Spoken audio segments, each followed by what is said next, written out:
Welcome to the very first Policy and Equity Committee meeting of 2022. I am going to do a quick round of introductions and we'll get started, starting down to my right, your left, with Ms. Scott.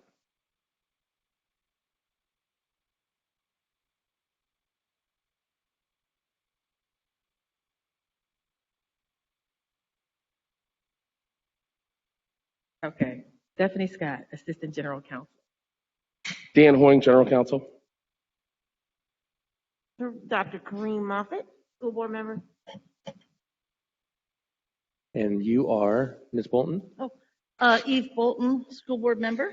And I'm Mike Morosky, School Board Member and acting chair of this committee until we take care of our first order of business, which will be to nominate and elect the chair of this committee for 2022. So nominations are open. I nominate. Chair? Yes. I second.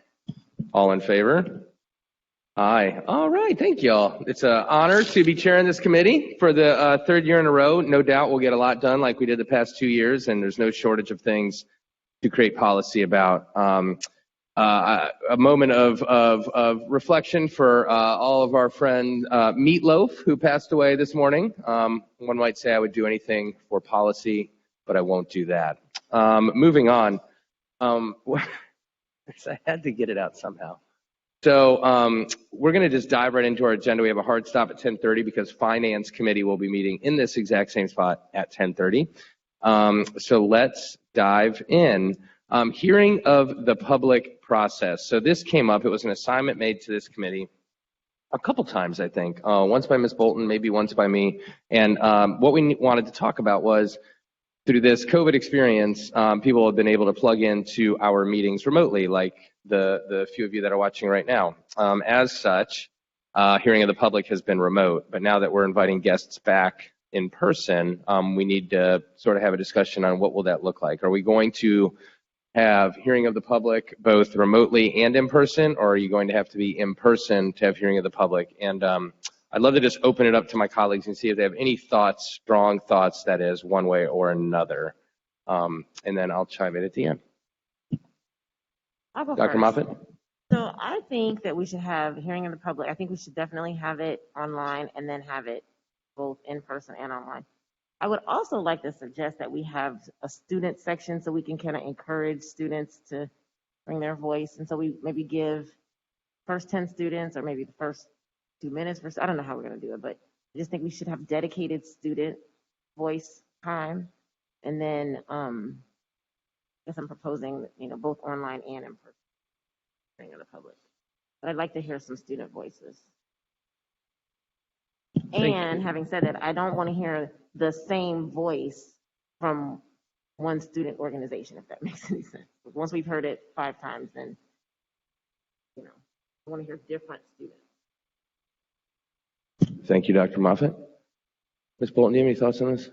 I think we unfortunately, have to do both online as well as live, in person.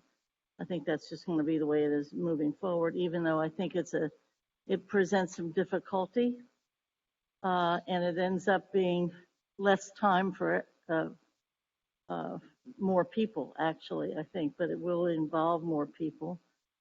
I'm not sure having a student segment is necessary, but I do think what's necessary is finding ways to encourage a wider range of students participating and knowing that they should.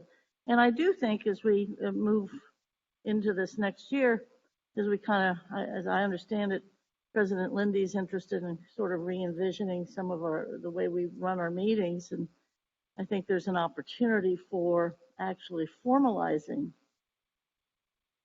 student voice at our meetings, not necessarily being dependent upon the public testimony, but actually making sure we're just not always hearing from grown-ups, or more particularly the kids that the grown-ups want us to hear. So I think there's a way to, as we deal with presentations, to go more directly to some of the good things that the kids are doing and some of the controversial things that the kids are doing, and ask more opportunity for them to present. So I think that it might be something we get to talk about as we kind of refresh our meetings. I definitely appreciate that. I think that for me, it's not a and, it's a both. We need to encourage the students more, but we also need to give space for them to speak. I think that if I were a student and I had to join the first 5 minutes to be heard, and I'm kind of competing with that energy, I just think it does something to say that we want to hear specifically from students. I think it sends a different message. It's just my opinion. But I also think that in the spirit of doing some things different, we could even encourage questions in the chat, and then we will get back to them with those answers. I think we can envision hearing the public differently, is what I'm saying. We don't have to have it be what we've always done. We could encourage it to be something different. And I just am saying I'm not tied to one thing, but I would like to have dedicated time for students, and then encourage new and envisioning things, so, innovative things. I'm open to whatever, but I definitely think it should be in person and online. And in online, I think we could also encourage questions in the chat, so then maybe people could know that their questions are going to get answered, or at least they'll have a response. Or we can encourage it differently so that people don't feel like they have to always speak, but they can get an answer or get heard, but they could be heard from a chat question as well. We can re-envision that, but I'm open. Any more thoughts before I kind of wrap this up, Ms. Walton? The only thing I'd add about the chat is that actually it's even in the hard copy era, the chat, people could submit questions and then have the expectation that the board, or more particularly the administration, would get back to them. Because obviously in tradition and in practice, unfortunately, we can't engage in dialogue. So I think that chat could really become much more important, but also it'll become very time consuming, and somebody's going to have to actually be devoted to doing that. Because the worst thing is having it submitted and then not answering. But I think this is great discussion as to what we can do and improve how we represent the community. Thank you, Ms. Bolton. Thank you, Dr. Moffitt. This conversation to me is more a conversation about community engagement, really, than hearing the public. And I don't know that the hearing the public during our meetings is like the best way to engage the community. I think it's a way, right? It's a tool in our toolbox. I agree largely, which is unfortunate for my processing with both of you in a lot of ways. The student piece is the most interesting to me. And again, whether it's a dedicated section or more encouragement, and similar with the question piece, I just don't think people are always comfortable asking us questions. And that's more of a philosophical sort of issue. And I think of families who don't speak English. I think about the fact we don't have an interpreter at our meetings too. That's another thing we can talk about. And this is not in an effort to just like push this off to the side, but conversation, it strikes me as maybe better as a board matters discussion. I don't know that any policy is going to come out of this. Dan, Mr. Hoying,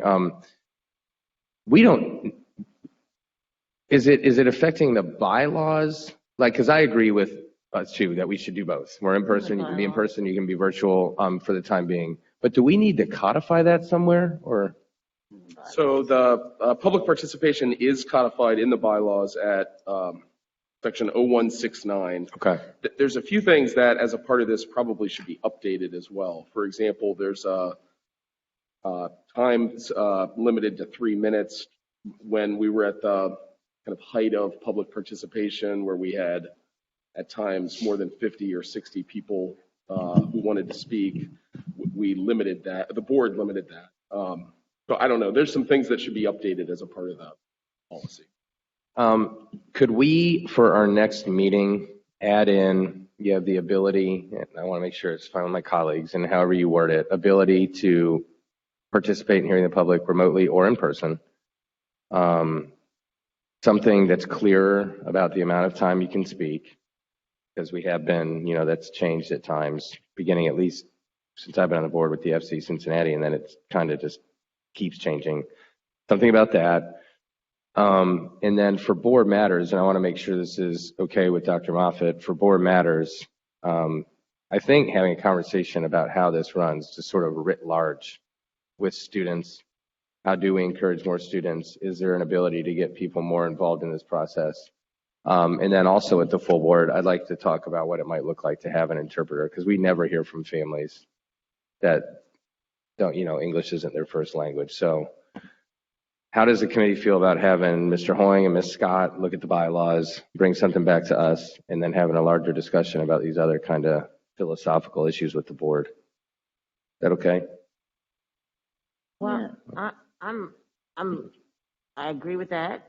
I will say that we did speak to Rob. I did speak to Rob Mary and I about interpreters, and Rob can give us a little bit more information. But Blue Jeans has the ability for ADA compliance with respect to the closed captioning, and so that was it. And there are some steps on how a person who needs that type of assistance can get it. If they go through their settings, they have that ability, and we don't have to have an interpreter per se, because Blue Jeans does that. But I think that what I'm talking about is community engagement definitively. However, under hearing of the public, I'm just saying I would like to have in our discussion, in our research, I want the hearing of the public to include a student. That's what I was saying. Not, again, one or the other, but when we have a hearing of the public, because we have that process, I think it needs to be inclusive of having dedicated time for students. But I'm open to the research of it. And I also wonder, can we have it be in the bylaws where it says 1 to 3 minutes, so that we have the flexibility to be able to adjust that whenever we need to? Yes, you can. So the law doesn't require us to have public participation at all. It allows the board to have as much public participation as you want. There are some First Amendment rules about if you allow it. You can't be viewpoint. You can't allow one viewpoint and not the other viewpoint to be heard. So there's some First Amendment rules, but generally, yes, you have lots of flexibility in this area. And I was gonna touch on that. So when we talk about not wanting to particularly maybe hear from the same exact students every time, there's nothing we can do about that. Nothing. Because that's a constitutional right. That's way outside our sort of purview. But if you want to have the student section, if you want to have Dan and Ms. Scott look into that, yeah, more than happy to, and we'll check it out in February. That work? But I mean, best practices, Eve, what do you tell me? You've been here longer, so have we ever done that before? Had a student section for participation? Just had dedicated voices for sex? Okay. And not in the 14 years. It doesn't mean we shouldn't do it. Again, I want to emphasize, I do believe that our chair, but our board chair, who wants to kind of revise the meetings, I think the board chair determines the meetings with the superintendent. I think it'd be great for the board chair to encourage the administration to focus more on students and student groups. I think it's important to have parent groups be focused on. I think that we are very much more, there's business we have to do because the administration has to have us do business. But as a board, I think it's more important for, if we want to elevate the PTOs or the PTAs, we want to elevate the student voice, get it as part of the program, so to speak, part of the agenda. I think that would be very useful. And so, yeah, I think we should explore all avenues. And I do like the idea of the 1 to 3 minutes, but actually as much discretion as the chair can have, the chair should have, because living through some of these times, this has not been the hardest. There's been other times that have been much more controversial. But the idea that, maybe just 10 people could, how many people on the same subject kind of thing. So the chair should have a lot of discretion on that. Okay. All right, are we good to move on? Dr. Moffitt, Ms. Bolton, good? All right. Our Chief Audit Executive is here, Lauren Roberts. How are you doing? So a reminder to folks, you can come on down.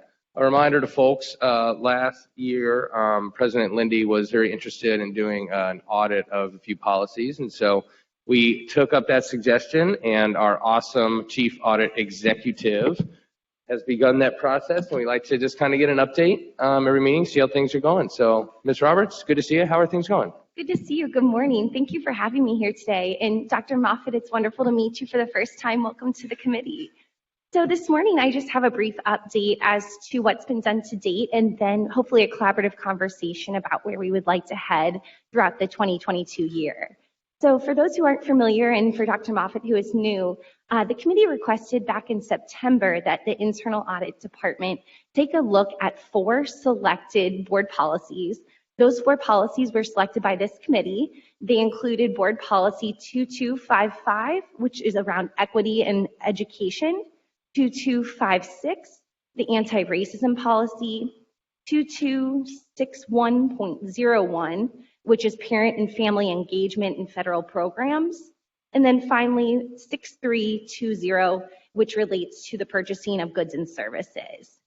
So this was a somewhat expedited timeline in the sense that the committee requested internal audit perform a review by the conclusion of the 2021 calendar year due to the shift in the committees come the new year.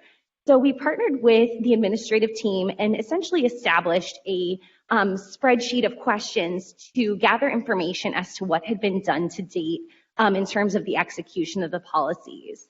And one thing that we shared with the committee is, as an auditor, we only are really able to analyze data that is already available and put together. So this was a great opportunity for us to start a conversation with administration and not just thinking through what do you do on a daily basis, but how do we capture that, communicate that, and then measure that as we move forward through these reviews. So it's a great exercise, and we can get you a copy as well of the memo when we reported this project in December. But what we really took away was that the 2255, 2256, and 6320, those 3 policies were predominantly owned by one department. So that was a much more streamlined process for us to get updates. Conversely, 2261.01 around the engagement in federal programs involved 30 plus parties. It was an extensive policy that touched a lot of departments. And so we were less effective, I believe, in gathering where that policy truly stands, albeit we do have, confidence that good work has been done. We just weren't able to kind of find a sole owner to gather as much information. So where we left off is actually just last week reached out to the superintendent as well as the senior leaders and directors that oversee each of these 4 policies. And I asked them to continue this work because the policy committee will be asking for those items we had previously marked as in progress or not audible, that they need to be making progress and moving those into the completed status. So that's where we left off. Hopefully we are going to see some progress over the coming months in those 4 policies. But as we concluded in our memo, in terms of next steps from an audit perspective, ideally, the management team can continue making progress on those 4 policies as we conclude the end of our fiscal 2022 audit plan. Once we wrap up our 4 audit projects that are in progress at the end of April, we start our planning conversations in May and June, and then start our new audit plan come July 1st, the start of the fiscal year. So I say all of that to say, as we think through next steps, if there are additional policies or follow-up work or things of that nature we would like to do in this coming year, we can include that in next year's fiscal 2023 audit plan, and we can work on that over the next 12 months as well. So that's a brief summary, and I'm happy to have a collaborative conversation about next steps. My colleagues have anything to ask Ms. Roberts? No? Ms. Bolton? Yes. I don't really have an interest in adding a policy until I see some real progress on these. And I think we might have put you in a difficult position. And appreciate your diplomacy and your ability to facilitate this and guide these people through this effort. But again, I bring back information from the LSDMC District-Wide Planning Committee that has community people on it and administration, not necessarily responsible for these particular things. But the LSDMCs are charged in that one policy, our anti-racism policy 56, to have a committee that specifically is dealing with the anti-racism. And it's my understanding as recently as this week that they have not gotten any guidance, and they've been asking for guidance. And there is people, or there is a person, and I'm sure an office, specifically responsible in guiding the anti-racism policy effort. So my hope is that and also the equity, because I know there's probably an equity audit occurring or has been occurring. And I just think if these things are and we're in a different situation, you know, we're in kind of a flight pattern that's a little different for us, whether it's COVID or some of the other things we're facing. But I think this needs to get accelerated in the federal piece on that parent engagement. If we could solve that, we would be, I mean, that's the model of a model regarding engagement. We thought, well, if we could do that, it would, so I just feel strongly that this is not moving fast enough. I just think we need you, and you might have to get them. I know that's not your way of operating, but you are a forceful person, and you're the one that understands what we want. Absolutely. So one thing I had thought through, and I really hadn't expressed this too deeply to administration team, but at the end of the day, I think really what would be helpful potentially is having our DEI manager come and do a presentation as to what she is doing in her future timeline for implementation for the 2255 and 2256. Potentially to give the opportunity, this is just a suggestion, but for the committee to speak to her directly and kind of emphasize the need for implementation and what your expectations are. While I'm more than happy to communicate in between, I don't know that the strength of the message and the intention is fully delivered through a third party such as myself.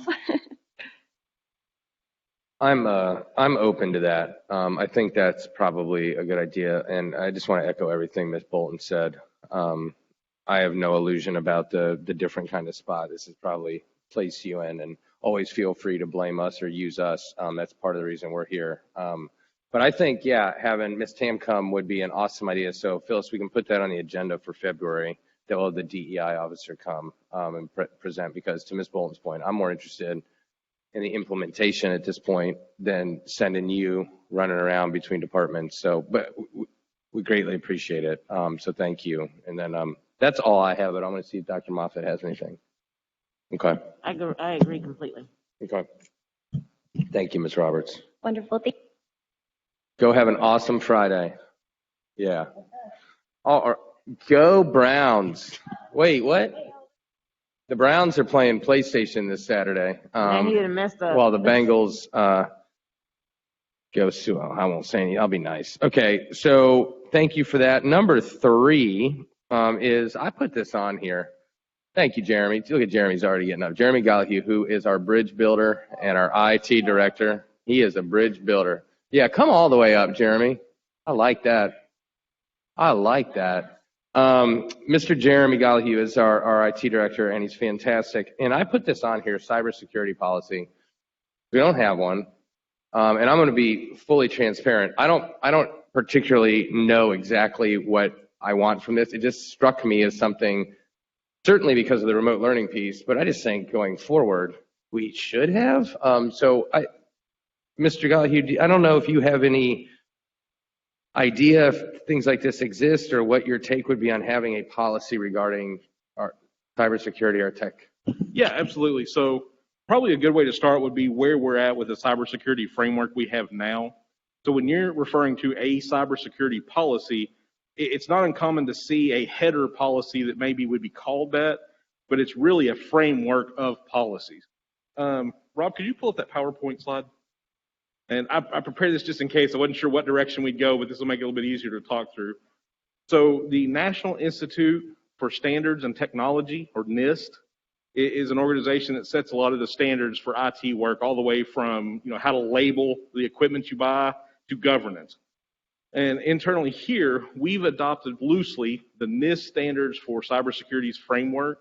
What they define is 17 different areas, so to speak, that not necessarily each is a policy, or it could be a procedure, it could be an internal process, but they define that framework. This is largely what we've used as our guidance since about 2016, 2017. It originated in 2014, was updated in 2018, and they're planning on updating it again in 2022, and to reflect additional new technologies and changes in policies based on the remote structures and things that we've had to go through. But with these 17 areas, you can see I kind of took the liberty of putting the policies from the board that really cover each of those areas. They're not mapped one-to-one, right? So the 7540 series, the .1, 2, 3, 4, I think it goes through 5 or 6, covers most of those areas. There's a couple of outliers around social media that we add a couple of extra ones to, but so there's not a specific cybersecurity policy, but the framework is spread across the current policies we have. So each little piece kind of fits into its own area. And then there are derivative processes and procedures internally that we have that come from the board policies, right? So the 7540 would define what we want out of those policies, or out of the procedures to follow, like our access controls, our data security, those things which finish out the framework.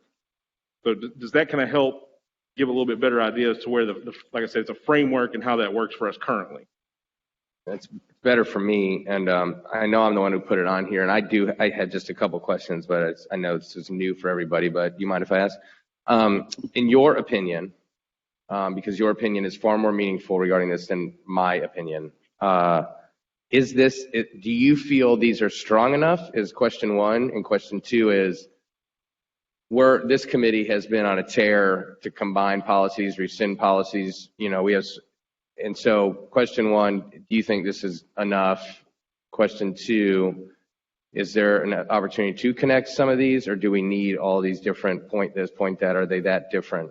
I'm just curious, in your professional IT opinion. Sure. So that is a tough question, Okay. Because we're in a very odd period of time right now. Like I said, they're going to be reviewing and changing the framework this year. A lot has changed in the last 2 years. So where it stands right now, I think it's good. The policies we have are supported. We fit the framework. I think it's good for today. But I think we're right in that gray area where it's going to need to change shortly as the frameworks themselves start changing to account for the last couple of years. So I think there's opportunities there coming very soon. Okay. So it turned out, okay, well, great. So this was a timely discussion, a decent use of your time. I always hate asking people to come if they don't have to, because I know you have a lot of stuff to do. So would you be comfortable like keeping us posted or keeping general counsel posted, and then we can just sort of revisit this later this year when it becomes relevant again? Yeah, absolutely. Okay, great. Do my colleagues have any questions, or?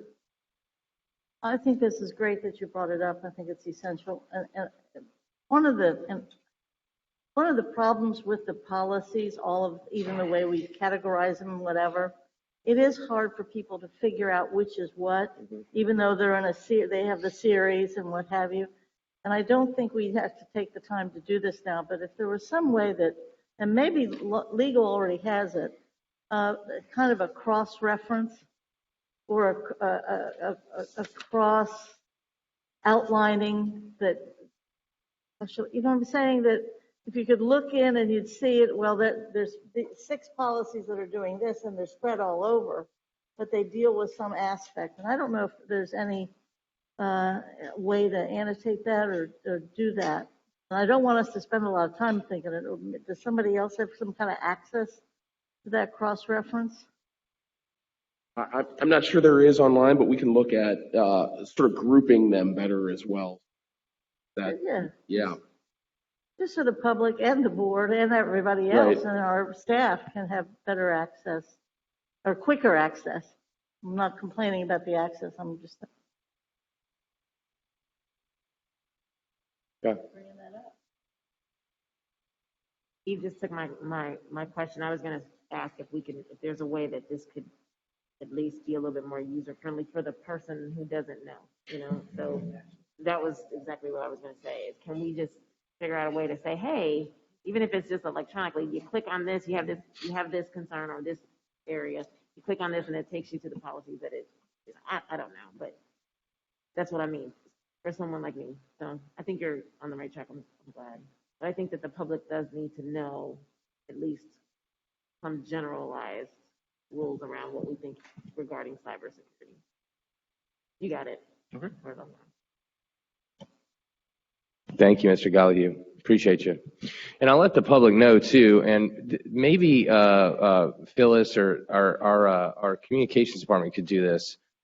We have a website, and it might already be there on the policy committee's page, but we have a website that's pretty easily searchable. So for the 16, 18 people, I can't tell what number that is, I need new glasses, watching, if you go to this website and type in anti-racism, for example, you're going to get a whole host of things. You can go check the policy, you can check procedures, you can check all kinds of things. And for my money, it's one of the most easily searchable websites that we actually have. I use it all the time. So if we could put that on the policy committee webpage, it might already be there. But so people go to policy committee webpage, they can click a link. Does that make sense? And then go to that policy page that we have. So. Cool. What's that? Yeah, board docs. That's right. I use it during meetings all the time to remind myself. All right. If we're good with that, are we good? Good? Good? Great. And so this next item, review COVID-19 vaccine policy. There are a few things that are sort of included in this. I'm going to move up board assignment 5, number 3, boosters. So we're going to talk about whether or not boosters should be included in the vaccine policy as a recommendation to the full board. And then we will also discuss whether or not volunteers, this came up at our Saturday work session. Currently, the policy does not stipulate that volunteers have to be vaccinated. But of course, we expect an influx of volunteers on Monday. And I assigned that piece, and I think a couple of people assigned boosters. But I'm going to open it up, if it's okay, by asking General Counsel a question, and then want to hear from my colleagues. The question is, in lieu of affecting, this is just going to help me think, in lieu of affecting the policy and including volunteers, is it legal for us to ask volunteers to show their vaccination card? I think it would be legal. I think it would be legal to, in the same way that in some cases, restaurants or theaters or sporting events are requiring evidence of a vaccination card to enter. So I don't think there's a problem with the legality. Okay. That's helpful for me, and now I'll open it up.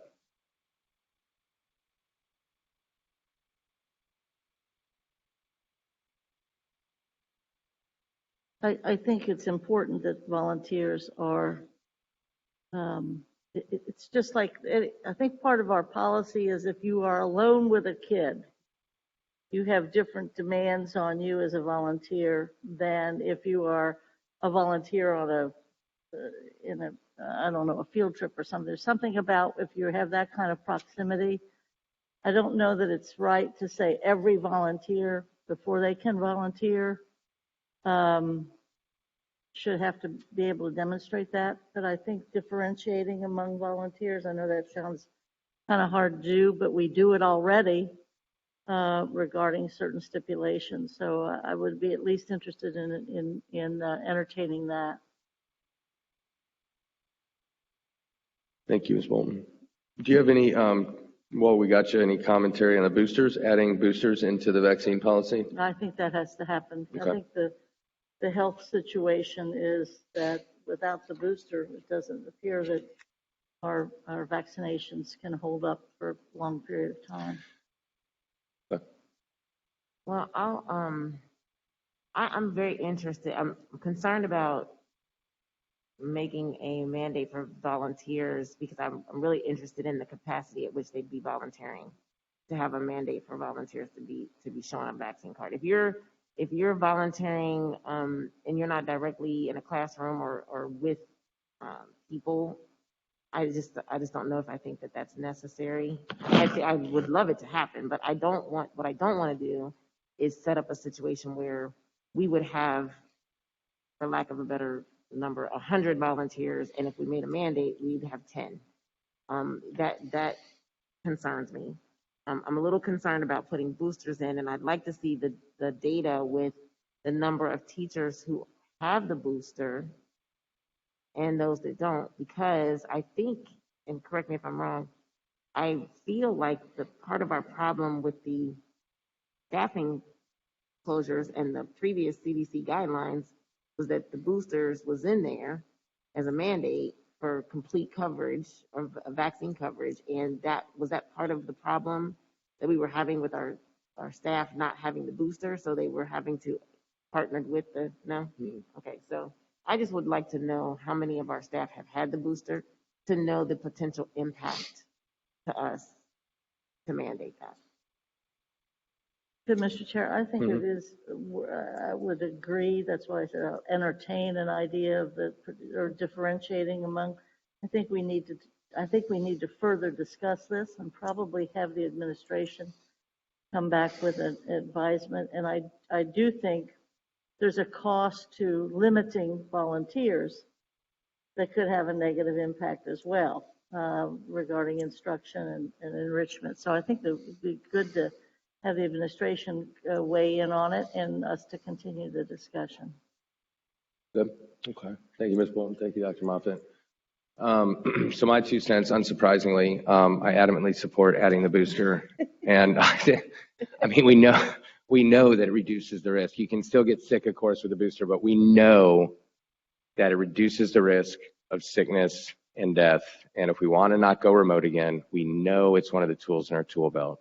And, you know, honestly, regardless of how many people have the booster, if it's 80% of the people that got the vaccine, there's still 20%. And so I'm fine with getting that data.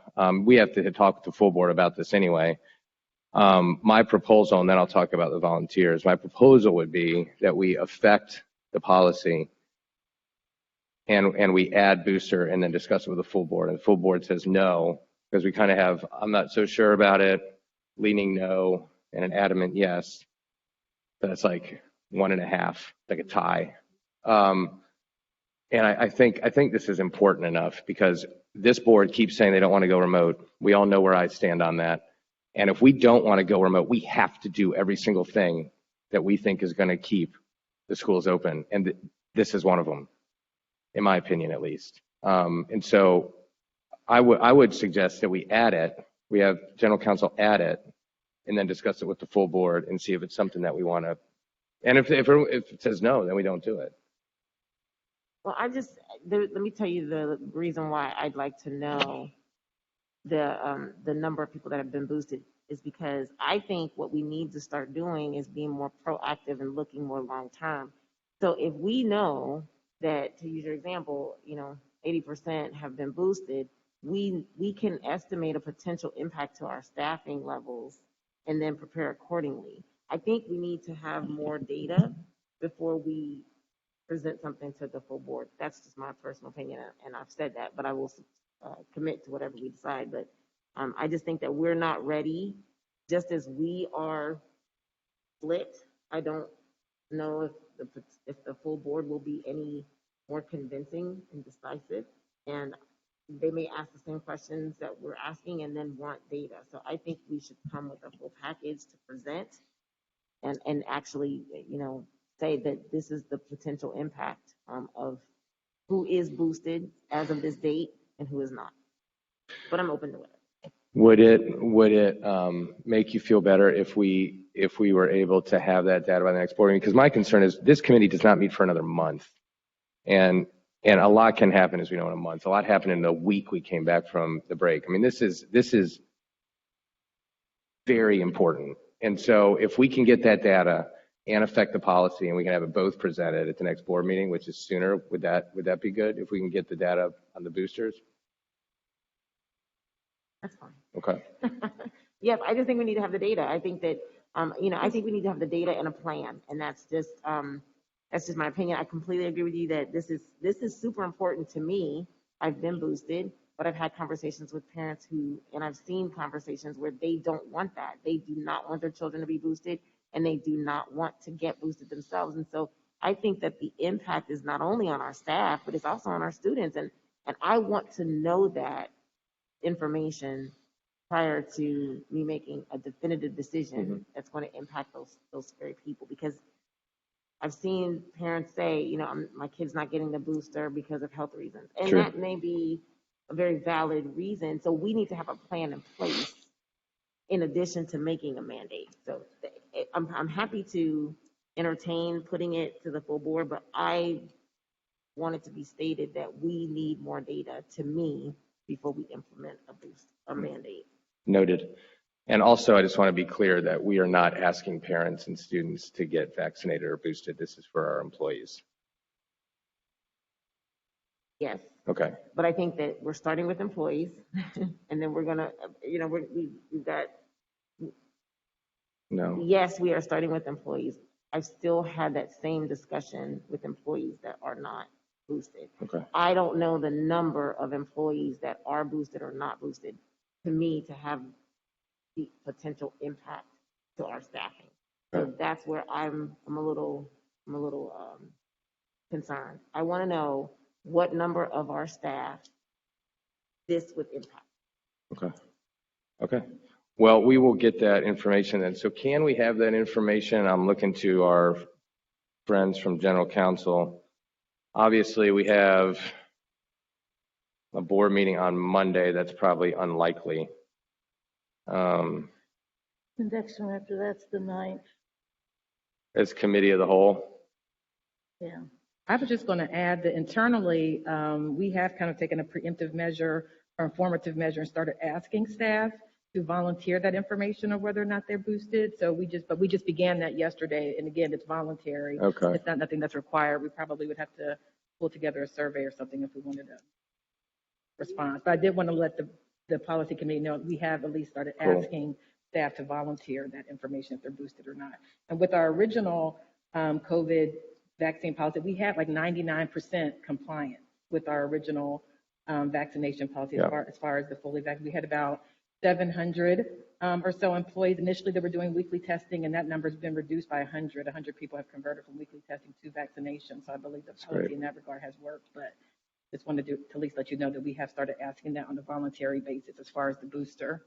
What's the number? Like, just preliminarily, you just started asking yesterday. We literally just sent out a link yesterday, so I would have to check with our talent department, but that was the first request to start. And we're going to also mention it at the clinics that we're having as well to encourage staff to voluntarily let us know if they're up to date, which is the official term from the CDC. You're fully vaccinated if you have the primary series, up to date if you have the booster.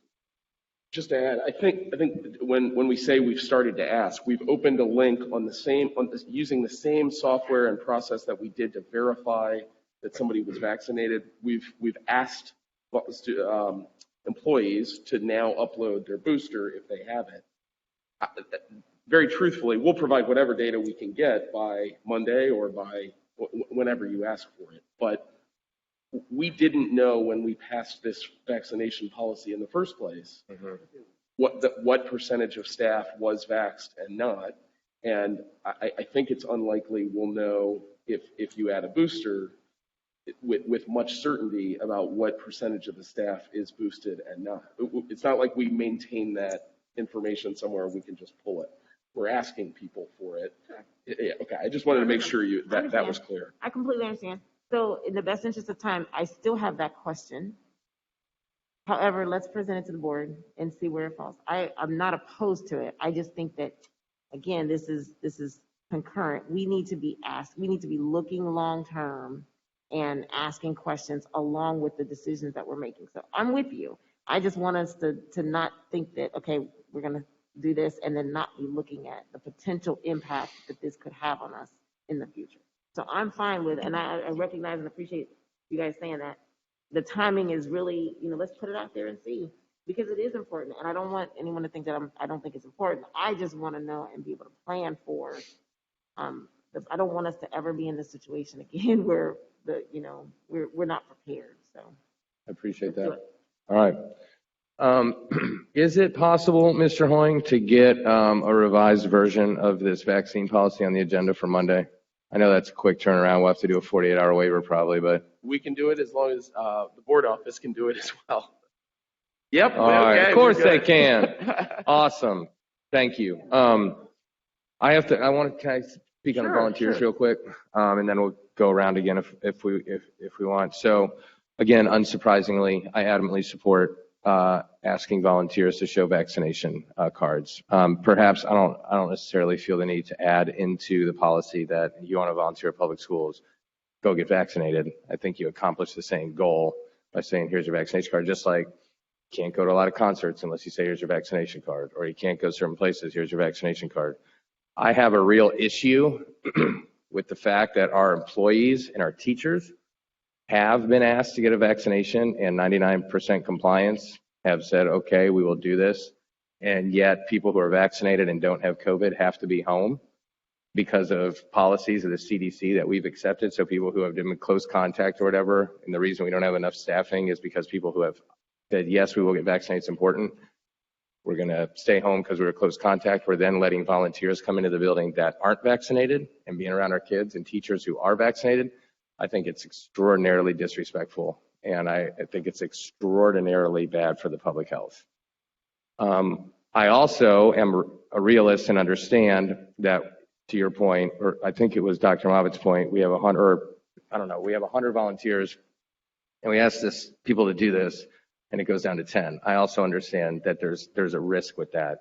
I think the risk of further damaging our employee morale and the risk of having to go remote again because we're having unvaccinated people around our vaccinated staff and unvaccinated kids far outweighs any risk of, oh, we have 100, now we only have 10. So that's my 2 cents. And I realize that this may not be universally agreed upon, but I think it's something the full board should talk about too. I don't think we need to say, if you are a person in Cincinnati and you want to volunteer in schools, go get a shot. I don't think we need to do that, but I think it's totally prudent to say, when you show up to volunteer, could you please bring, your vaccination card, for the reasons that I outlined. So I welcome feedback on that. I know it may not be, universally agreed upon, but I do think it's important to recognize that if we have separate policies for volunteers and our staff, it feels strange to me. So, Dr. Moffitt, you want to say something, and then Ms. Bolton, if you react. I would just react. I don't think that Monday night's meeting is necessarily the appropriate time to bring this up, largely because we have any number of items, but more particularly, are you suggesting that we have a sample policy to put forward for discussion on Monday night? Just a revision regarding the booster, Are we going to be asking for that to be passed or just have discussion?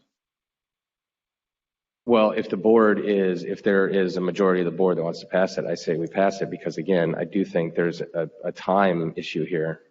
I mean, we want to keep the schools open, and the COVID surging in 33%, it's still rising. It hasn't changed in the community. I think there's a time element to it so that we can keep the schools open. But if we're uncomfortable doing that, we're uncomfortable doing that. No, I just think it's better if it actually was coming from policy that we were comfortable saying we think this should be added. But if we're not yet comfortable doing it, then really what I would suggest, instead of showing a policy possibility, I would be asking the chair to put it on, whether it's updates or whatever, to get a sense of where the actual board is on it, so that and they could send us back to write. You know what I'm saying? Instead, I think we might have a better chance of ultimately passing it if we get their views, get the understanding, say we're having this discussion and we need further guidance from the rest of the board to do the work as we need to. Okay. I mean, but I'm just suggesting in the interest of passage. I know. And it's okay. And Dr. Moffitt, do you have comments on that? No, I really was going to ask for clarification on are we presenting this as a official policy change, or are we getting this for discussion? I had confusion on that. And I also would like to clarify what you're suggesting with respect to the volunteer. Are you saying that if you want them to have a vaccine card to show it, and if they don't, they can't volunteer? Or so they shouldn't have to show their card every time they come. They can show their card when they get a badge, but they cannot get a badge if they are not vaccinated. Okay, so playing the devil's advocate, let me ask a question. So a parent wants to come to their child's school for parent conferences, or I'm again being devil's advocate, and they're not vaccinated. What precedents are we saying that you can't come in the building for any length of time if you're not vaccinated? And I'm not saying that I'm not an anti-vaxxer, so please don't get that. But I'm asking, where is the limit? Because you're saying that a person can't volunteer, which could even be so simply, with the buses on the outside. You cannot volunteer with us in any capacity if you do not show us a vaccine card. And I'm asking, what are we saying? If that's what you're proposing, then we need to write a policy on that. I don't think so. I think it'd be included in the vaccine policy, but to your point, I would say that the same thing applies to parent-teacher night. And if you're not vaccinated, then you have to use Zoom or Blue Jeans. You can still communicate with the teacher. You just can't be in the school building. But if we don't want to go that route, we don't have to go that route. But I do. That's what I'm saying. Yes, and that it is all-encompassing. Like many other businesses and organizations have the right to do that. That's my opinion, and it may not be the board, and that's okay. I think we need clarity, though, on this piece that Ms. Bolton brings up, because Dr. Moffitt, I heard the same thing from you, and we're not going to ask the general counsel to amend the policy. So my thinking was both and. We amend the policy, and we have the discussion. If people say they're not ready, it goes back. But if they are ready, we have it. We can move forward, because to me, this virus doesn't particularly care about our timeline or our ability to get everybody on the same page. And I think it's important enough, if we want to keep schools open, to at least show the public that we're trying to, and we know that this is a way we can do it. If we're not, and we're going to talk about it again a month from today, after we do all this board matters and everything else, that's fine. That's fine too. We can do that, and I'll shut up, and we can move on. I would just need 2/3 of this committee to say that that's what we're going to do.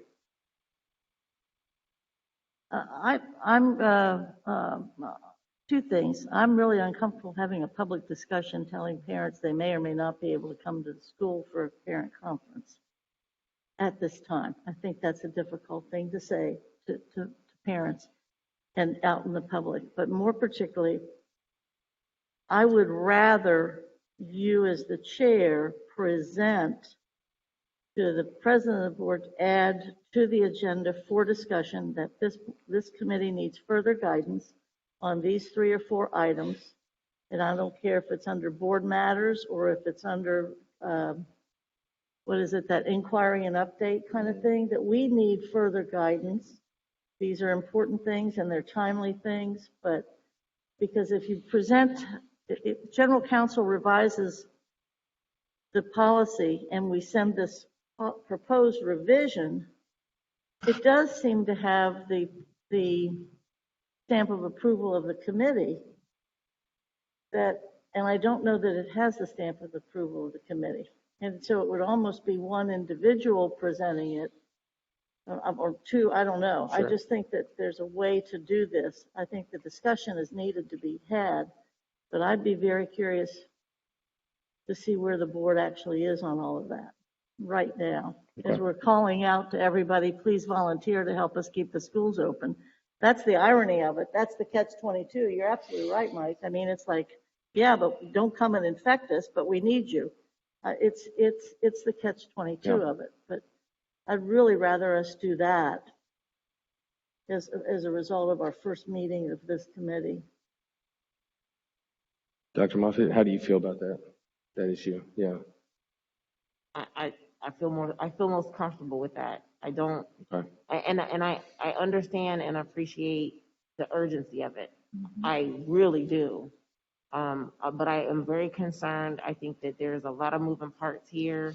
And ultimately, what I am very fearful of is we are asking parents, community members to come and volunteer, but we're putting limits on that, and very hefty limits very quickly. It's not the limits that I'm worried about. It's the timeliness of it. So I would much rather err on the side of giving a little bit of time and space. I would like to really know what the other board members feel, because I think that just the three of us are indecisive. We may find that the seven of us are just as bad. So, and whatever we decide, whether we are split or not now or later, we are going to commit to doing it. And I would like to know what the colleagues think. So.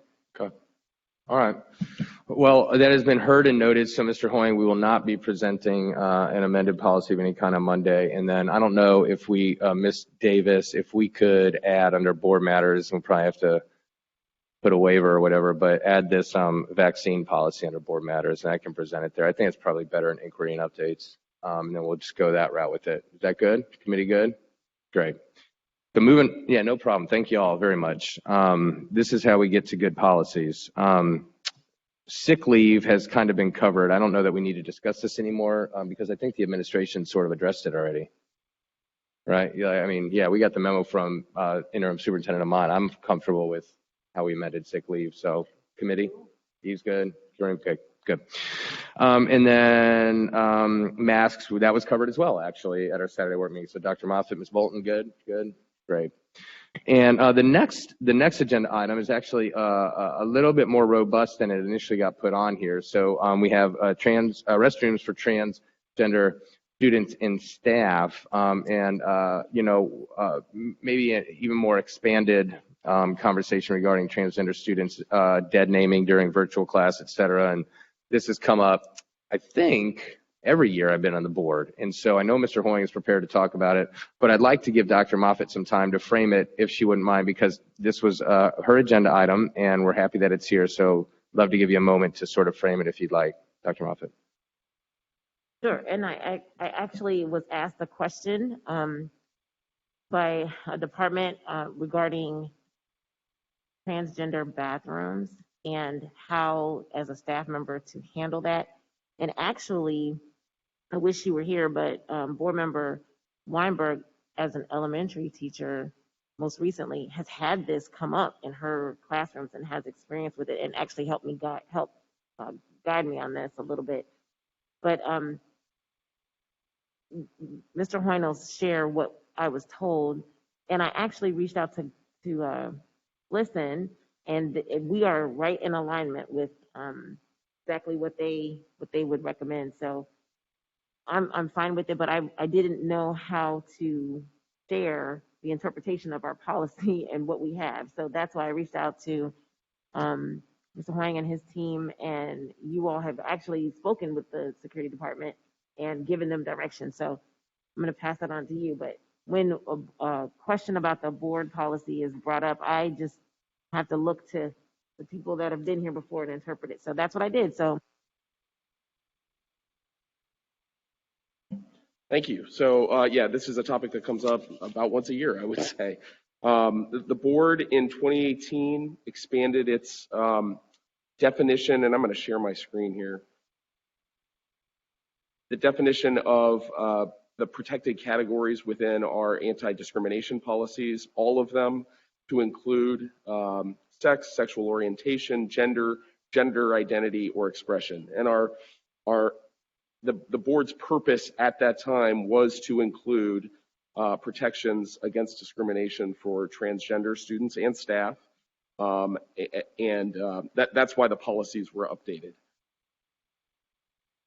So considering that the board has repeatedly said that its protections against discrimination include protections for transgender students, we've interpreted that and provided guidance regularly to schools and school principals about what that means, specifically with respect to restrooms.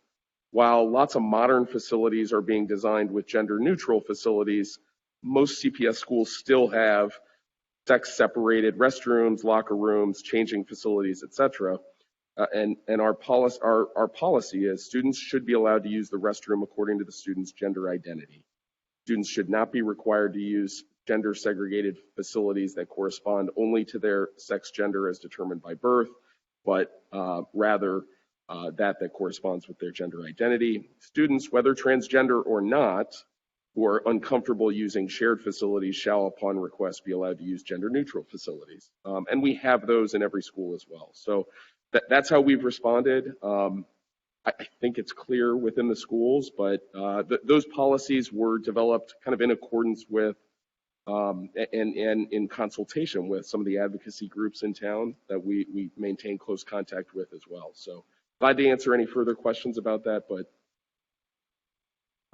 the only other thing I'll mention, recently you may have seen President Biden updated the interpretation of the Office of Civil Rights of Title IX, again, to include protections for transgender students. The Trump administration, that had not been the case. So our policy is now aligned again with the Department of Education. To be clear, we never changed our policy throughout, right. So our policy remained the same. Thanks. Cool. Thanks, Dan. I do have a question. Are staff trained on the interpretation of that? Because, and Board Member Weinberg was sharing that may not have gotten trickled down to the, teachers on the ground in the work. So it would be, we train principals regularly on that. It would be whether principals are taking that. We have not done a whole staff training, I think, on transgender protection. We don't have that many opportunities to do whole staff training. It's generally, it is trickled down to some extent. I will say that I have been asked to come out to schools upon request, and we're happy to do that. So whenever there's a need for kind of direct training, I've done that at, I can say, a half a dozen or more schools where we've done specific staff training on. And glad to continue doing that. Good. Thank you, Dr. Moffitt. I have one comment, but I want to see if Ms. Bolton has anything before we move on to transportation. No? Okay. The only thing I would add is we did a good job 2 years ago, I recall, as an assignment to ensure that Schoology, et cetera, and our virtual platforms had the ability to be affected so that kids wouldn't be inadvertently dead named. And for the edification of viewers or other folks, dead naming is when a student transgender, say his name's Mike, and Mike identifies as a girl and Mike changes his name to Michelle. It can be, really traumatic for Michelle to be called Mike during class. And so we've done, I think, a decent job in school. To Dr. Moffitt's point, people need to be trained on this. I mean, I'm 43 years old. I think I'm a fairly woke dude, but this is something I never ever dealt with until I was 40. Wasn't something we talked about in the 80s and 90s. We should have, but we didn't. So my point is, we did a good job, Mr. Gollahue, everyone else, of affecting those things. So online it was fine. I have gotten a few since we went remote this past week and a half. All I'm going to ask is that we check and make sure that all of our virtual and digital platform where student information is respective of that student's preferred gender and their families. Because the parents reach out and say, I don't know how it happened. Y'all have done such a good job. I'm quoting 2 emails of making sure that my daughter is referred to by her name and not her dead name, but for whatever reason, this is their words, for whatever reason, they weren't coming after us. Something was amiss in Schoology or something, and a teacher dead named them. So I just wanted to bring that up. We'll keep watchful on it. I do think we did a tremendous job. There are districts that aren't even at a point where they would have this conversation. So not a criticism, just to keep it top of mind type of thing. Helpful. Thank you. We'll Cool. look into that. Yep. Awesome. Great. We good? We're good? Everyone's good? All right. So we're going to move on to transportation policy review. Ms. Bolton contends that the situation we've been put in by outside folks has put us in violation of our own policies at times. And I agree with Ms. Bolton. And Ms. Bolton has really steered a lot of this. And so I'm going to turn these 3 policies over to you, esteemed colleague, to lead us through it. Thank you very much, and I appreciate it. And I appreciate the chair's continued support, and I really appreciate General Counsel's willingness to explore these particular 3 policies. especially since he got mad at me a little bit when I kept saying that we were being forced to be outside our policy, but we seem to have come to grips with the fact that I'm going to keep saying that, and I appreciate it. Some things occurred to us in this crisis of transportation, and it has been ongoing for a number of years, and that is that we have become very dependent upon particular partners. It has become incredibly costly, and we are very proud that one of the most equitable things we ever did was make sure that transportation was free to our families and students, and that's it's a hallmark of our efforts, but it places great demands on us. The board has had to react to the growing concerns about transportation, and then, of course, with Metro's departure from the extra routes, it reached a crisis period. So one of the things that a board can do in a crisis is review its own policies. And we have three very important transportation policies, one dating back before World War II, or to World War II, and then others along the way we've added to for various reasons. So we have some that have been updated recently a little bit, but mostly these are transportation policies that really only talk about buses or vans and maybe some other vehicles. We're in the new world that we live in, certainly post-World War II, and this particular century is that transportation is also about people walking.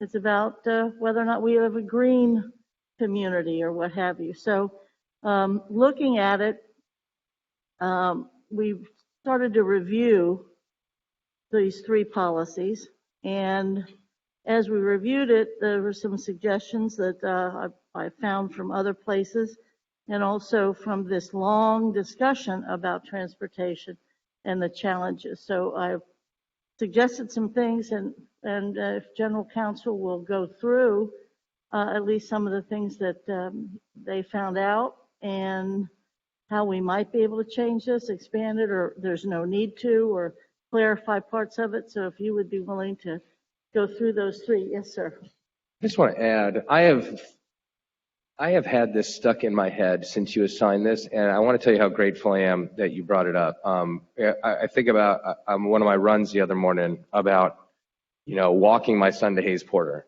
for example. Not to be melodramatic with it, but I was thinking about, I will walk James to Hayes Porter. It's like a mile away from our, house.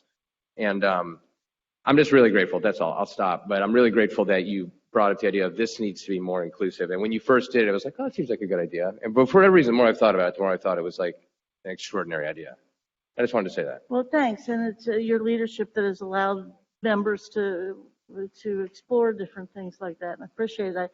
I would also add very quickly, the Transportation Department, when I submitted a number of questions to them, I found out in a response from them that something like 8,200 and some of our children walk to school. So what are we doing to protect them? Because it's never been the policy. We've had safe routes, and some of it gets through, some of it doesn't. But, I think expanding the concept of transportation helps us, and it keeps the board at the higher level instead of necessarily us always reacting to the more narrow, specific, rudimentary piece. So if General Counsel would, thank you, Mr. Chair, if you would kind of go through some of these, I'd appreciate it. Sure, and I can start wherever you'd like. One thing I'll say about the policies in general is that, especially the sort of supervision of transported students hasn't been reviewed in a long time. So 2007 is the last time we looked at that. So, with respect to that, I think this does not appear to be a Neola policy. This is something that one of us, I think, drafted, a CPS person drafted at some point. The policy appears to be kind of an effort to dictate who's responsible for students at the various stages of transportation, at the pickup location, saying, hey, parents are responsible for that until the bus gets there. But as you point out, that concept has changed too, because we now have kids who are dropped off, at transportation hubs and then picked up by another bus. They have transfers as well. So it's worthy of the board's attention, I think, to spend some time on this. In general, what I'll say is, in terms of the law doesn't get that specific in terms of person A is responsible until this time, and then company is responsible, and then school is responsible. It's a reasonableness analysis. We owe a duty to our students to take, all reasonable steps to ensure that they're safe transit. When we contract with a company to help us with that, they take on a duty as well to take all reasonable steps to maintain, provide a safe transportation. So, I don't think although again, this policy seems to be trying to make that very specific. It's all of our responsibility to take reasonable steps to safely transport our students to and from school. That's on supervision of transported students. I thought, you asked some good questions and raised some possible amendments that could be added to this policy. So glad to answer any other questions on that. Yes, I'm very concerned about the transfers piece. And again, in answering some questions, the transportation department's come up with the numbers of kids that have a direct route if they're on Metro, and certainly on Yellow Bus, they have a direct route. They're picked up and they're dropped off at the proper destination. But on Metro, there's almost at least 6,000 or more kids that have at least one transfer. Right. And this policy does not deal, and I'm very uncomfortable with the transfer piece. As we're not going to be able to get our kids to school without some partnership with Metro. As simple as that. And part of the reality is there might be accommodations, there might be some compromises. If it's a direct route, well, that's another thing. But if a kid has a transfers, that's different. Or maybe it's about 7th and 8th grade, the proximity of the bus stops. It's one thing for them to be on a particular Metro line, and it's blocks and blocks away from one of our 15 high schools. So there's different ways that we can address it. But I would like us, if it suits the committee, to think about some of these ideas, whether it's the proximity or whether it's about transfers, or whatever else general counsel can think of regarding what's law or what would be required or acceptable.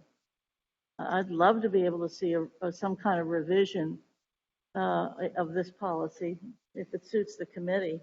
I really, I kind of was very interested in this, and I'll tell you, I'm glad that you brought this up, Eve, because it was very informative. As a parent of high school students at the time, my kids are a little older, where this is super important in policy 8600.01, supervision of transported students, is where, well, actually in elementary schools too, if something happens to a person's child while waiting for the bus stop, at the bus stop, or en route to school, who is responsible? Let's say, for instance, as a devil's advocate, we've got neighbor kids and there's an altercation prior to getting to school. Who's responsible? Like parents come and they're like, they were on their way to school. Who's responsible for this? I think that needs to be, and it says it in here, but I don't think people really know where the responsibility starts and stops, and what we're responsible for. And so I thought it was very interesting that it says the parents are responsible for their children's safety and well-being until they board a bus or taxi or van for departure, and again when they return to the district or drop off. And I was asked that question again by our security department, where does the responsibility shift? Where does the parental responsibility pick up and stop, and where does it shift? Another thing that I thought was in one section but not in another is a code of conduct for behavior on buses and Metro. That needs to be consistent in 8600.02 but I did see it in, I think, the vans, in the last policy. I've heard from Metro drivers who have stated that they don't really have the responsibility of disciplining our students. Yet there is no school personnel that is on the bus to help them navigate that space. And so we need to have clearly defined code of conduct given to parents and students. And that was what the Metro driver suggested, since we're in this new era with Metro, is that they wish that they could even come, but it definitely needs to be stated to the students what the expectations are on public transportation and on our yellow buses, and now on our vans. I didn't even realize that we had vans like that. And so the other piece that I was looking at in 8650, it says, it was talking about students, preschool students with disabilities, and it didn't have that same language in the other policies for transportation. So I think that there needs to, I guess my whole point is that this definitely needs to be updated. I'm glad you brought this up. And I think that our parents also need to, as we transition the whole transportation space, we need to revisit training of our parents and our students on a code of conduct for behavior. And it needs to be in all of the policies across the board. And then what the expectations and the parental, where the rights shift. What happens if students left home at 7:30, but they didn't arrive until 9, and then they go and let's say they're involved in something at a store because they went to the store. You know, where does the shift of responsibility start and stop? So I think this was great. Thank you. I welcome your opinions. I appreciate the comment. I'm with you on the whole behavior issue, and very frankly, with the extra routes, the bus drivers had more control because it was those kids going to that school, and they had a relationship or could have a relationship with that principal and the arrival and the departure. There's much less of that now, and with the open pass, who's if they're not on their way back and forth from school and they're doing something else, who's responsible for that? So I think this whole responsibility part, you're right to bring it up, and I think it would be helpful. It would no. I think it would be helpful if how shall we say it to General Counsel, if you would go through the this one 8602, because there's a couple of marginal comments and good explanations. If you could explain those to us, if that would be possible, or we can wait too, whatever works for you. Are you talking about the blue line piece, Ms. Bolton? Yeah, I mean, for example, the 30-minute rule and stuff, because there are things we didn't know that might be impacting or could help correct or improve this particular policy. Or if necessary, we could go to the third one, the other policy, whatever you're more comfortable with. This long one is indeed tedious. How would we approach that? Because this one has the most annotations and notes to it, and maybe just a full explanation of that. So you're saying you want those you want us to go through those now? Yeah, I really like the one that was adopted in 1944 for a kind of a narrative explanation, if you would. Sure. So this is a long policy. You asked about that to include the sort of state minimums to be expressed, yes. I think, about the fact that the board exceeds the state minimum transportation. So state minimum is essentially that K to 8 students, kindergarten through 8th grade students that live more than 2 miles from their assigned school must be offered transportation. And then there's a range of options that would fulfill that obligation, but K to 8 students that live 2 miles or more from the school. CPS, of course, offers transportation to students in excess of state minimums, which we're allowed to do. let's see, you asked, there is a new statute that was passed last year that says essentially upon allowing or authorizing a student to have transportation in excess of the state minimum, can't take that transportation away mid-year. So it's important for this policy or the committee to understand that to the extent we are proposing changes to the transportation, you can't tell a parent, who lives less than 2 miles away, let's say 1.5 miles away, here's your bus route, and then mid-year take that away. It has to be done outside of the regular or before the beginning of a school year. Does that make sense? Yes, so all of our work here would have to be in place for next year. Correct. Indeed, it would also be informing the RFP that's going to be selected in the next several, it's already been issued, but selected, we'd be designing next year's transportation system, not what's left of this year. Correct. This is a parent education thing as well, too, because we have lots of students who, of course, receive specialized transportation, say, through an IEP. Oh, yeah. And let's say Almost there's a 3,000. van that comes to pick up that student. And at the beginning of the year, to the parent, I think, and we frequently do this, we say, look, we know you have 2 other kids who attend the same school. You can ride in that van that has curb-to-curb service. Those kids can ride, too. And we try to do that.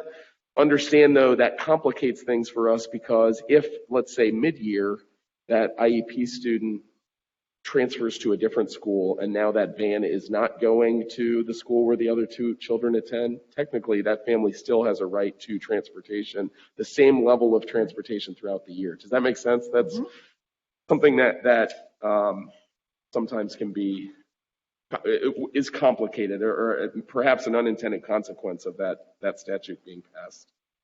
So I think the public understands, and certainly this committee does, that in addition to providing transportation to our students, CPS students, we also provide transportation to non-public, charter school students, parochial students, private school students.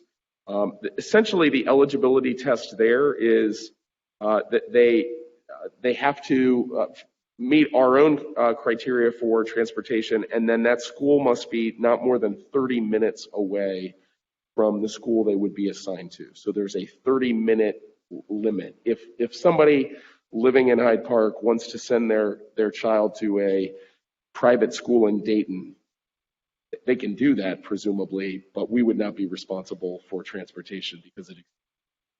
That makes sense? Or did you have a question? That makes sense.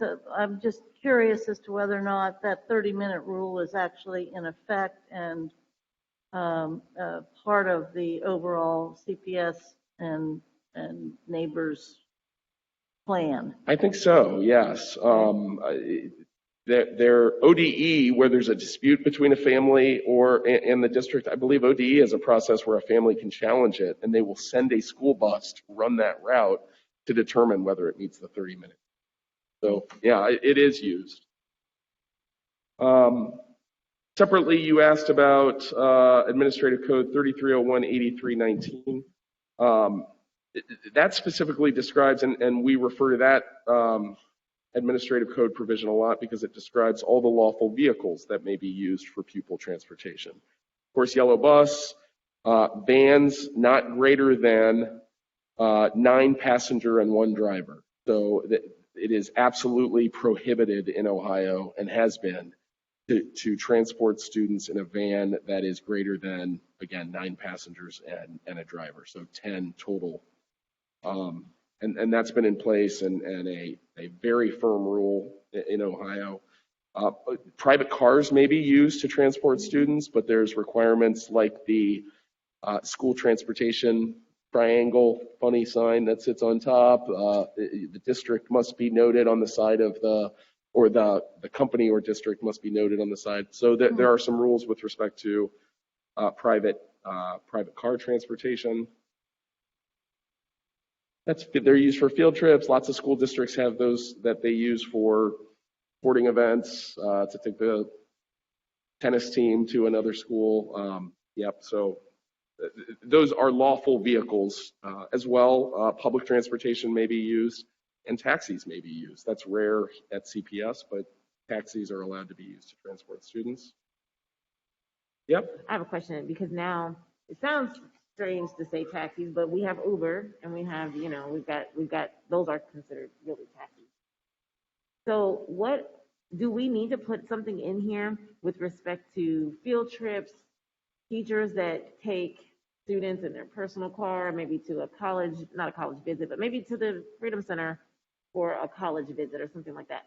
I know I've done that. I didn't refer to a policy.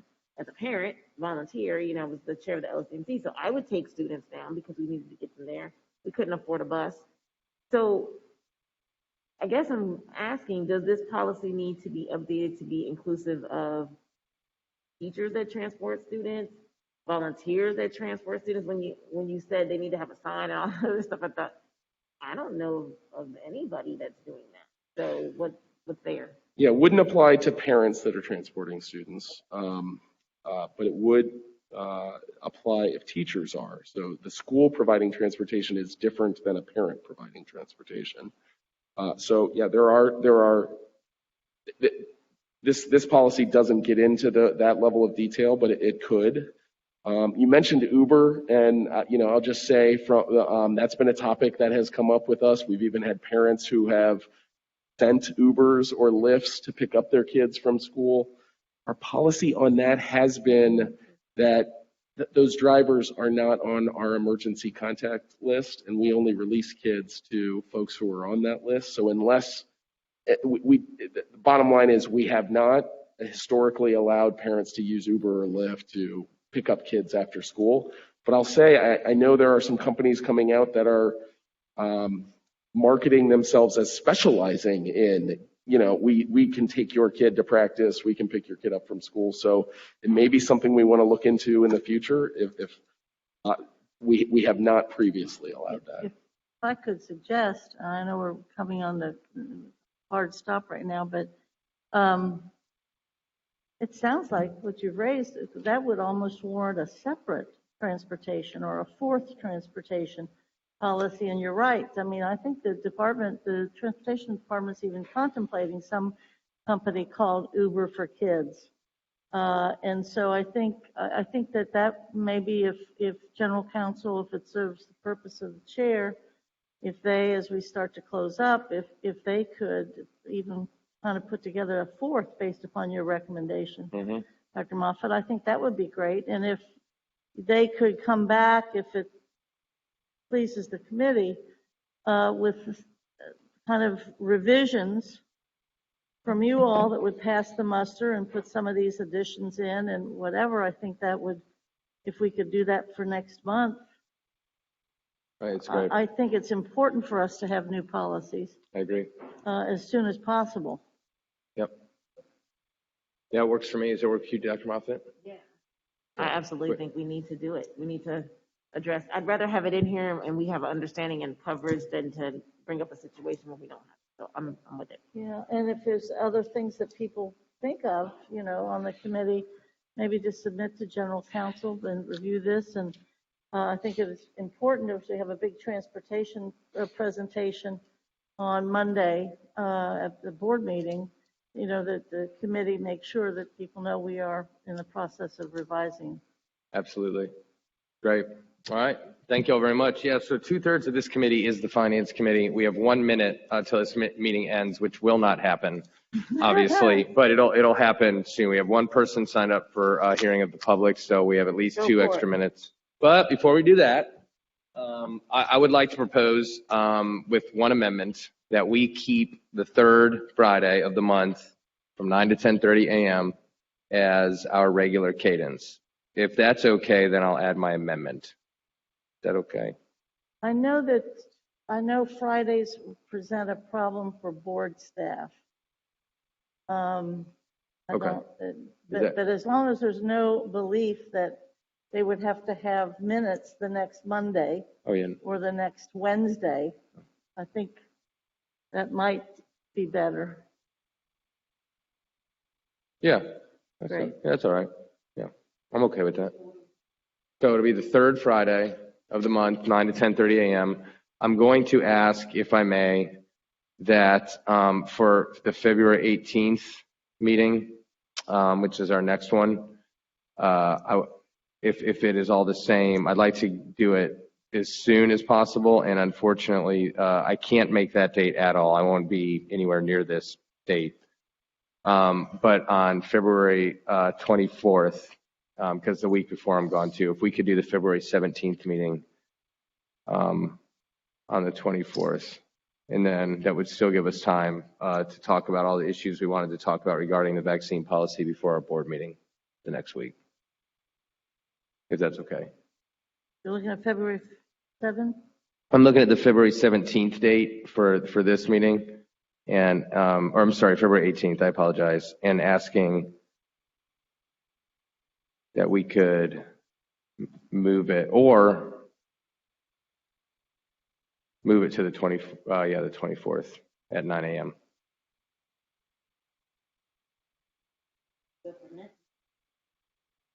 Yeah, just to affect that. Yeah. Okay. Cool. And then just wait on Ms. Bolton, and then we'll. The choices are that. So the 18th is when we will meet, the third Friday at 9. I'm just asking if we could move it to the 24th, either that or it's going to be like. Oh, no, that's fine. Or we can move it earlier. Honestly, that might be even better if you all are cool with moving it. We can move it earlier too if you don't want to wait that long. But if that works, we can just do that 24th. No, I can do the 24th. Okay. I can do the 11th, whatever. Okay. Let's just say the 24th then, because we know we can all do that. And if we feel the need to change it around, then we can. Great. Thank you all so much. 9 a.m., 9 to 10:30. Thank you so much. I appreciate it, y'all. And then, so we have one person signed up for hearing of the public, so I will turn it over to them. Kindly remind you to state your name, your affiliation with the district. If you have a question that you would like answered directly, please note that, and someone will get back with you. We do not answer questions in this session, but we will be happy to get with you. And also a reminder to have your camera on so that we can see you. So take it away. Yes, our only speaker is Heather. Go ahead, Heather. Hello. Yep, go ahead. Okay, great. Hi, Heather Gerker here. I know those of you sitting at the table. Thanks for having me be able to speak today. And Dr. Moffat, thank you so much for putting the transgender bathroom policy on the agenda. That's why I've asked to speak.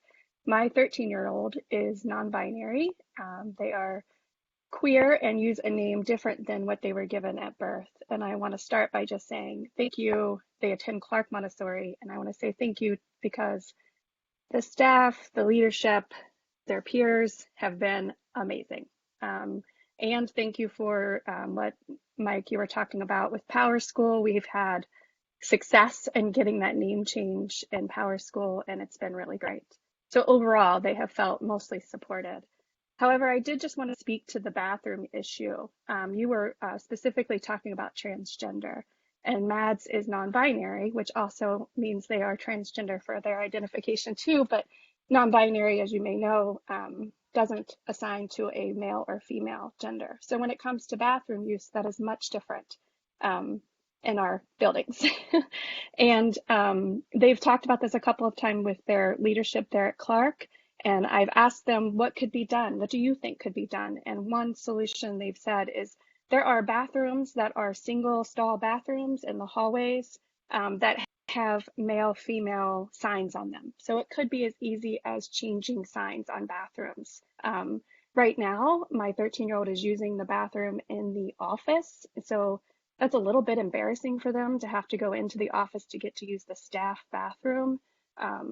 Not feeling like they can go into the bathrooms in the hallways because they have very clear gender identification on those bathroom stalls. This isn't just at Clark. I have twins that go to Sands Montessori.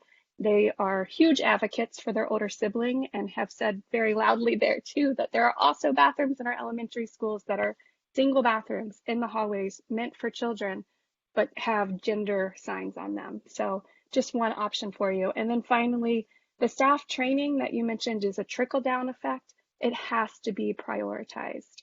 The mental health of transgender and LGBTQ students is so, so important. And it's not just harmful mentally to be dead named or have to be forced to use a bathroom that doesn't have your gender on it. This is life or death. These are children who are really falling into deep depressions because of their identity not being respected. So thank you for listening. Thank you, Ms. Gerker. It's good to see you, and we appreciate your input a great deal. Send our love, and we'll see you around. Thank you. And with I'm going to one last chance. Good. Dr. Moffitt, good. Ms. Bolton's good. With no further ado, I declare this meeting adjourned.